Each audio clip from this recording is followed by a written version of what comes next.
안녕하세요. 초사부입니다. 이번 시간에는 지지 6합에 대해서 알아보도록 하겠습니다.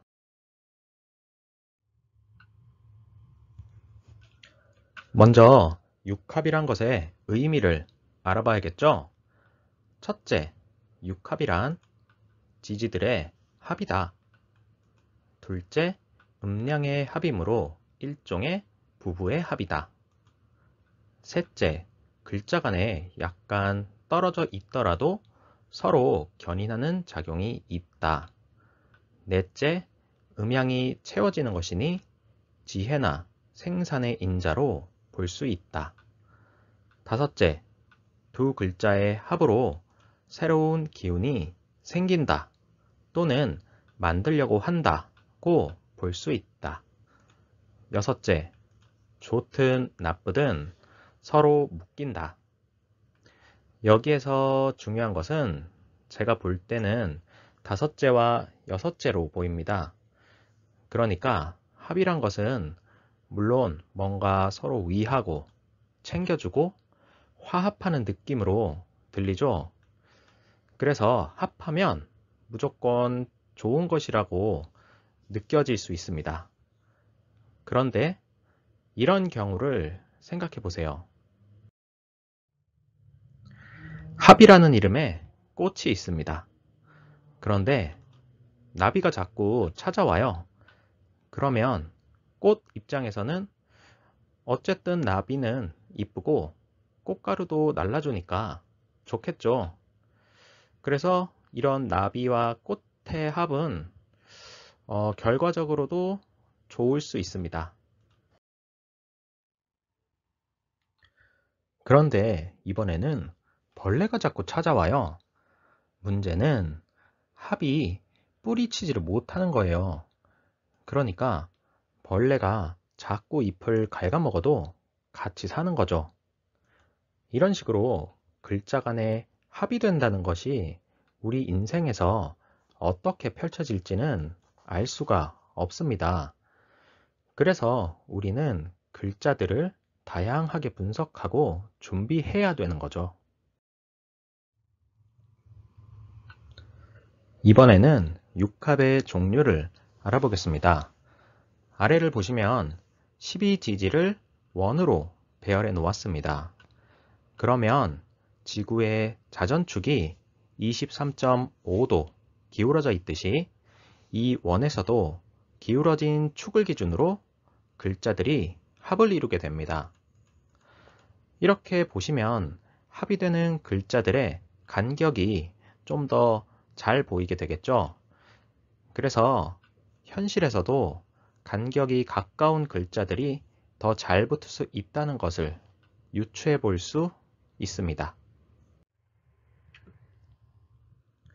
이것을 다시 정리해 보면 아래와 같습니다.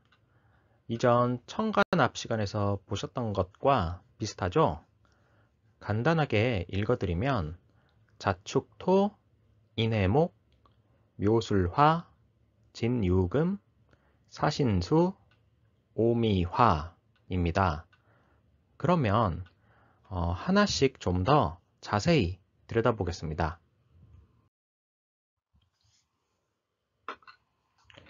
자는 수운동을 하고 축은 토이지만 제일 추운 겨울의 글자이기 때문에 물기운이 강한 글자입니다. 그래서 자축합은 토 기운을 만든다라기보다는 추운 물의 환경으로서 나무인 인을 만들어내기 위한 환경으로 보는 것이 더 합리적입니다. 겨울이고 밤이니까 겉으로 잘 드러나지 않는 은밀함이 있을 수 있습니다. 또 어떻게 보면 비밀스러운 관계일 수도 있겠죠? 그리고 남들에게 잘 보이지 않는 공간에서 만들어지는 것으로도 볼 수 있겠습니다. 다음은 오미합입니다. 오는 불운동의 제왕이고 미는 여전히 뜨거운 땅입니다. 그래서 오미합은 화의 기운이 강한데요. 이런 열기는 결국 결실인 신을 만들기 위한 환경을 제공하는 것이죠. 화란 것은 숨길래야 숨길 수가 없이 밝습니다. 그래서 겉으로 잘 드러나는 합입니다. 그리고 잘 드러나는 것이니까 공적이거나 사회적인 합으로도 볼 수 있겠죠. 다음으로 인해합입니다. 인해합은 역마성을 가진 합으로 어느 정도 거리를 두고 관계가 유지되는 것이라고 볼 수 있습니다.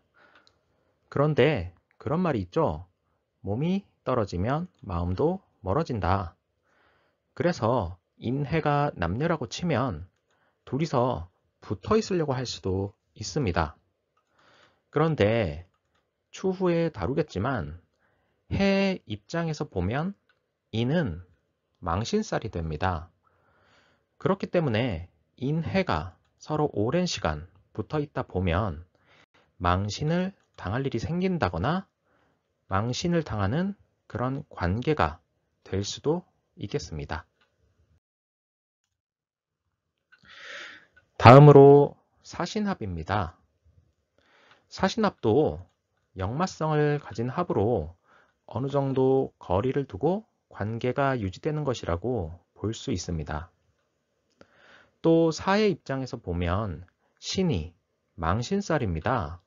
그래서 이 둘도 오래 붙어 있다 보면 망신을 당하는 관계가 될 수도 있겠죠. 사화, 불로 신금, 열매를 키워내서 수, 즉 생명을 키워내야 하는 합입니다. 이렇게만 보면 와, 멋진데 할 수 있겠지만 이것을 현실에서 보자면 엄청나게 힘든 거예요. 한여름 땡볕에서 서 있어 보세요. 잘못하면 띵 하고 쓰러집니다. 그런데 사과나무는 그 땡볕을 맞아가면서 결국에 사과를 숙성시켜내는 거잖아요. 그러니까 사신이 합을 해서 생명을 만든다는 것에는 그 속에 엄청난 노력, 조정, 희생 등이 있을 수 있다는 겁니다.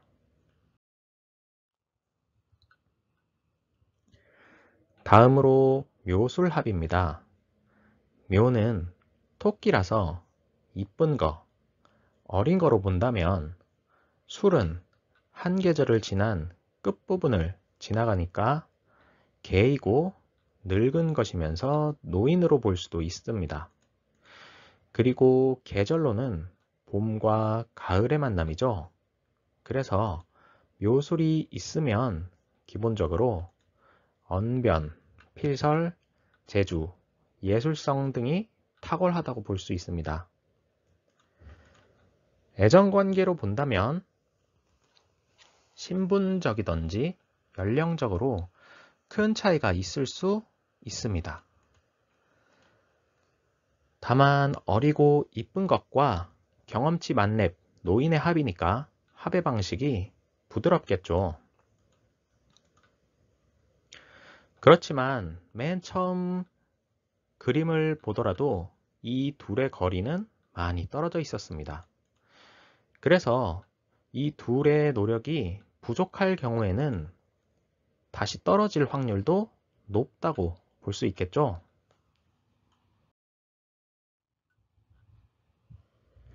다음으로 진유합입니다. 진유합의 경우에도 똑같은 봄과 가을의 합입니다. 그런데 묘술과는 약간 느낌이 달라요. 진은 만물을 키워내려는 봄이 되었고, 유는 나뭇잎을 떨어뜨리고 열매를 숙성시켜서 떨어뜨리는 강한 기운입니다. 그러다 보니 진유의 합은 강압적인 속성, 힘으로 밀어붙이는 속성, 그리고 무의 느낌이 있습니다. 또한 진유도 거리가 먼 글자들의 합이기 때문에 노력을 하지 않을 경우에는 떨어질 확률이 높다고 볼 수 있습니다. 다음으로는 육합에 대한 예시입니다. 지금 보시는 예시는 여자인 무술일주입니다. 여자에게 남자 또는 배우자는 관성이므로 지지에 있는 묘를 배우자로 볼 수 있겠죠. 궁이론으로 보면 시주는 자녀의 자리이고 나의 개인적인 공간, 취미, 친구 관계, 개인 투자 등의 뜻을 가지고 있습니다. 그런데 묘술, 합이 되어 있죠. 그러면 어떻게 분석하면 될까요? 기본적으로 묘술이 있으니까 언변, 필설, 재주 등이 있을 수 있겠죠. 궁이론으로 자녀궁과 합이 되니 자녀와의 관계가 좋을 수도 있거나 가까이 사는 것이 좋다로도 볼 수 있겠네요. 시주의 관성이니까 이 무일간의 여성분은 동아리 활동이라거나 모임 등을 통해서 인정을 받고 싶어 한다고도 볼 수 있겠습니다. 또 여성에게 관성은 남편이니까 남편과 합해서 화, 그러니까 사랑을 받고 싶어 한다고도 볼 수 있겠죠. 아니면 묘는 어린 것이고 이쁜 것이니까 연하남을 만나서 사랑에 빠지는 경향이 있다고도 볼 수 있지 않을까요? 물론 어떤 분들은 묘술 합으로 묘가 화로 변했으니까 남편과 이혼한다고 해석하실 수도 있겠지만 이런 해석은 다소 무리하다고 생각되므로 피하고 싶습니다. 물론 사주 분석에 100%란 것은 없습니다. 그래서 다시 강조드리지만 사주를 보실 때는 가능성을 분석하고 그에 대한 미래를 준비하는 마음을 가지는 것이 좋을 듯 합니다. 이번 시간에는 육합에 대해서 알아보았습니다. 궁금한 점이나 오류가 있다면 댓글 남겨주시기 바랍니다. 지금까지 초사부였습니다. 감사합니다.